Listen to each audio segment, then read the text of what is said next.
Assalamualaikum warahmatullahi wabarakatuh. Perkenalkan, nama saya Nuri Kamilatul Fikriah dari kelas 10 Babun.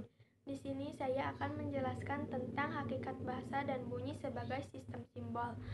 Bahasa adalah sistem lambang bunyi yang digunakan oleh para anggota sekelompok sosial untuk bekerja sama, berkomunikasi, dan mengidentifikasikan diri. Fungsi utama dari bahasa adalah sebagai alat komunikasi dan interaksi antar manusia. Hakikat bahasa. Hakikat bahasa adalah dasar atau kenyataan yang sebenarnya dari sistem lambang bunyi tersebut. Hakikat bahasa ada 13.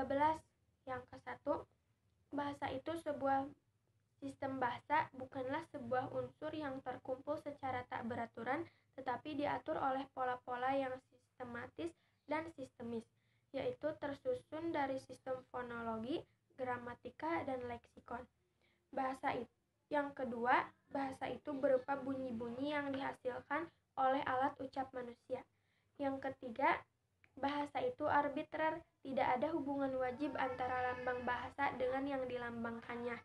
Yang keempat, bahasa itu bermakna lambang bunyi. Kuda memiliki makna sejenis binatang berkaki 4 yang bisa dikendarai. Lambang bunyi itu ada yang wujudnya konkret dan ada yang abstrak. Contohnya, kata agama tidak ada acuan bendanya. Yang kelima, bahasa itu konvensional. Penggunaan suatu lambang untuk suatu konsep tertentu bersifat konvensional, yaitu berdasarkan kesepakatan masyarakat penuturnya. Yang keenam, bahasa itu bersifat unik, artinya bahasa itu mempunyai ciri khas yang spesifik yang tidak bisa dimiliki yang lain. Contoh kata nasi dalam bahasa Indonesia memiliki keunikan dibandingkan dengan bahasa lainnya. Yang ketujuh, bahasa itu universal, artinya terdapat ciri-ciri yang sama yang dimiliki oleh setiap bahasa. Contohnya, setiap bahasa memiliki satuan-satuan bahasa yang bermakna, yaitu kata, frasa, klausa, kalimat, dan wacana.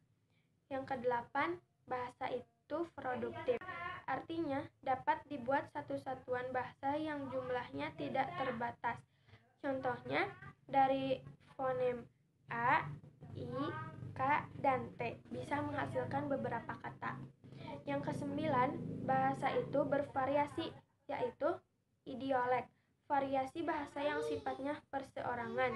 Dialek, variasi bahasa yang digunakan oleh sekelompok anggota masyarakat pada suatu tempat atau suatu waktu. Ragam, variasi bahasa yang digunakan dalam situasi, keadaan, atau keperluan tertentu. Yang ke-10, bahasa itu bersifat dinamis. Bahasa mengalami perubahan seiring dengan perkembangan zaman. Contohnya pada tataran fonem. Yang ke-11, bahasa sebagai alat interaksi sosial. Bahasa dijadikan alat untuk bekerja sama antar sesama manusia. Yang ke-12, bahasa merupakan identitas penuturnya. Bahasa merupakan penanda jati diri penuturnya. Yang ke-13, bahasa itu berwujud lambang. Sekian dari saya. Mohon maaf bila ada kesalahan. Terima kasih sebelumnya. Wassalamualaikum warahmatullahi wabarakatuh.